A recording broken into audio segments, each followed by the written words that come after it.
आगे बढ़े और आपको बताएं कि दुनिया के सबसे बड़े हाउसिंग प्रोग्राम SPHF को शर्जील इनाम मेमन ने न सिर्फ एक स्कीम बल्कि एक नया समाजी इनकलाब करार दिया है। अब तक 20 लाख अफराद की वेरिफिकेशन मुकम्मल हो चुकी है, 15 लाख लोगों के अकाउंट्स खोल लिए जा चुके हैं और मजीद 6.5 लाख घरों की तामीर तकरीबन मुकम्मल है। प्रोग्राम के जरिए अब 10 लाख अफराद के लिए रोजगार के जराये पैदा हो रहे हैं, जबकि 9 लाख खवातीन को जमीन के मालकाना हुकूक दिए जा चुके हैं। कराची में साफ पानी और नकासी आपके लिए 85.5 अरब रुपए मुख्तस किए गए हैं और K4 hub, storm water drain और KWSSIP जैसे मंसूबे के फंड्स जारी कर दिए गए हैं। वजीर आला सिंध ने तमाम मंसूबों की बरवक्त फंड रिलीज की हिदायत जारी की है।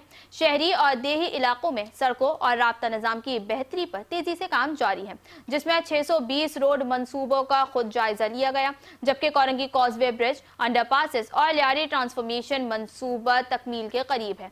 मजीद बरफ मुलाजमत पेशा खवातीन और तालबात के लिए इलेक्ट्रॉनिक बाइक्स की तादाद बढ़ाई गई है और सिंध सोलर एनर्जी प्रोजेक्ट के लिए फंड्स जारी हो चुके हैं, जबकि 25 अरब रुपए के रिन्यूएबल एनर्जी इकदाम पर काम शुरू हो चुका है। सिंध हुकूमत का विजन रेजिलेंस, खुशहाली और मसावात पर मुबनी है और सूबे भर में तरक्याती सरगर्मियां भरपूर रफ्तार से जारी हैं।